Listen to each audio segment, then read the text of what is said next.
maamulka galmudug oo ku sugan deegaanada galmudug ay saldhigii waaweyn ee al-shabaab ku sugnaayeen weerar culus ku qaaday weerarka ayaa imaanaya in degmada ceelbuur ee gobolka galgaduud ay ku waramayaan inay ciidamada ka tirsan galmudug ay weerar qorsheysan ay ku qaadeen fariisimo ay ku sugnaayeen maleeshiyaadka al-shabaab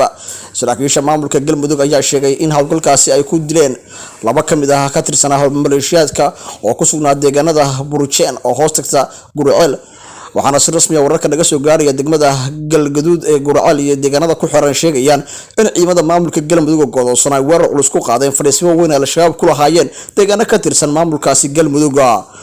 saraakiisha ka tirsan ciidanka galmudug oo warbaahinta si rasmi ah ula hadlay waxay ka warameen xaaladda guud ee deegaanadaasi al-shabaab ay kala wareegeen iyo sidoo kale jawiga haatan ay deegaanadaasi ku sugan yihiin al-shabaab ayaa ku dhuumalaysanaysa deegaano badan oo ka tirsan gobolka galgaduud gaar ahaan gurceel deegaano ka agdhow waxaana ciidamadu saaka ay sheegeen inay baabi'iyeen fadhiisyo waaweyn ee al-shabaab ay ku lahaayeen deegaanadaasi ciidamada galmudug saraakiisha hogaaminaysa warbaahinta qeybaheeda kala duwan si rasmi ah ula hadlay ayaa sheegay inay sii wadi doonaan howlgalka ku bacsanaya al-shabaab isla markaana ka saari doonaan deegaanada maamulka galmudug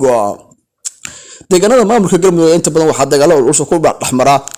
ciidamada taabacsan galmudug iyo sidoo kale ciidamada loo yaqaan macawusleyda oo iyaguna ku sugan deegaano ku xeeran galmudug wararka rasmiga ee maanta naga soo gaaraya deegaanada gurceel ku xeeran ayaa si rasmi u sheegaya in dagaal culus oo la isku adeegsanayo hubka noocyadiisa kala duwan halkaasi ka dhacay isla markaana al-shabaab la baabiyay isla markaana laga qabsaday saldhigyo waaweyn oo ay ka samaysteen duleedka gurceel isla markaana ay shacabka deegaanadaasi dhibaato xoogan ay ku hayeen ciidamada galmudug ayaa muddooyinkii dambe howlgallo waaweyn ku bacsanaya al-shabaab ka waday deegaano ku xeeran galmudug gaar ahaan gurceel deegaanadeeda waxaana saraakiisha ciidamada geesta kale ay warbaahinta ay u sheegeen inay weli ay wadi doonaan howlgalkaasi ilaa laga ciribtiro al-shabaabta ku dhuumalaysanaysa deegaanada ka tirsan maamulka galmudug